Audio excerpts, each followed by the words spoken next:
আসসালামু আলাইকুম সবাইকে ওয়েলকাম করছি যুবরাজ খান আবির। আশা করি সবাই বেশ ভালো আছেন।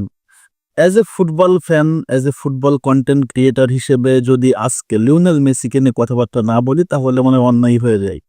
আমি মূলত ব্রাজিল সাপোর্টার, ব্রাজিল ফুটবলের খুঁটিনাটি বিষয় নিয়ে কথাবার্তা বলি। কিন্তু অনেকেই আছে যারা আমার ভিডিওতে আছে, যারা আর্জেন্টিনা সাপোর্টার, তারা অনেকেই চাই যেন আমি অন্তত কিছু সময় আর্জেন্টিনার দল নিয়ে, মেসিকে নিয়ে একটু কথাবার্তা বলি। তো আমারও আসলে ইচ্ছা হয়, তারপরেও আসলে ব্যস্ততার কারণে যখন ব্রাজিলের নিউজগুলো করি খুব একটা আসলে সময় হয় না, কারণ জানেন ভিডিও করে এডিট করতে টাইম লেগে যায়। তারপরেও বসলাম মেসিকে নিয়ে কথাবার্তা বলার জন্য, মেসির বন্দনা করার জন্য না, এটা অবভিয়াসলি করা উচিত। বিকজ লিওনেল মেসি এই ম্যাচে সকালবেলা আপনারা জানেন যে 2টা গোল করছে এবং একটা অ্যাসিস্ট করছে। রেড বুলের এগনেস্টে তার দল জিতছে 5-1 গোলে। প্রথমে সে আসলে তার দল গোল হজম করে ফেলে কর্নার থেকে, এরপরে ইন্টার মায়ামি শো, এরপরে মেসি শো। অর্থাৎ এই ম্যাচটাতে টোটাল ইন্টার মায়ামি গোল করছে 5টা, তার ভিতরে 4টা গোলেরই আসলে সরাসরিভাবেই জড়িত লিওনেল মেসি। একদম সরাসরিভাবে জড়িত 3টা গোলে, এবং আরেকটা গোলের বলটা ক্রিয়েট কিন্তু মেসি করে দিছে। সো এই যে লিওনেল মেসি একটা আনসেন প্লেয়ার, অবিশ্বাস্য একটা প্লেয়ার, আপনাকে লিওনেল মেসির প্রশংসা করতে হবে। আপনি আর্জেন্টিনাকে পছন্দ নাই করতে পারেন, আপনি মেসিকে পছন্দ নাই করতে পারেন, বাট তার খেলাকে আপনাকে অবশ্যই প্রশংসা করতে হবে। দুর্দান্ত একটা প্লেয়ার।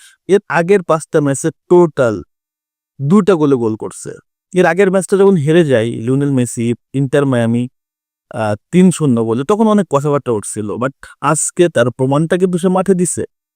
প্রত্যেকটা সময় মেসি যেভাবে আসলে দলের হয়ে পারফর্ম করে, দলের জয়ে যে অবদানটা রাখে, বিশেষ করে দেখেন ইন্টার মায়ামি দলটা শুধু লিওনেল মেসির উপরে ডিপেন্ডেবল।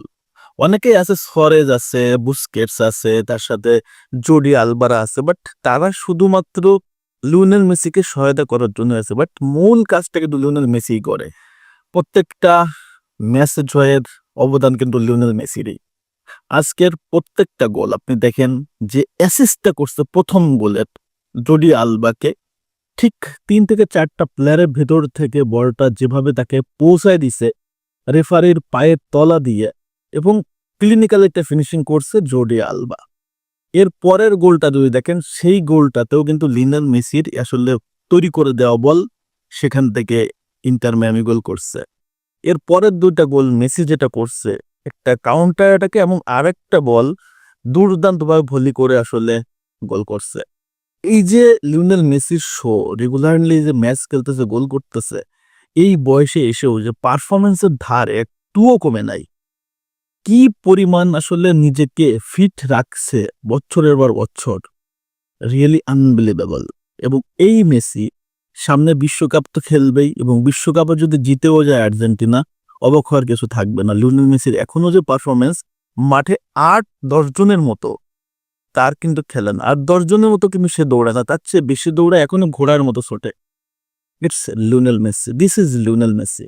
সো অবভিয়াসলি এটা বলতে হয় যে লিওনেল মেসি এই বর্তমান সময়ে এসেও অন্যদের চেয়ে এত দুর্দান্ত পারফরমেন্স করতেছে। এই পারফরমেন্সকে আপনাকে প্রশংসা করতে হবে, এই পারফরমেন্সকে আপনাকে অবভিয়াসলি তাকে অভিনন্দন জানাইতেই হবে।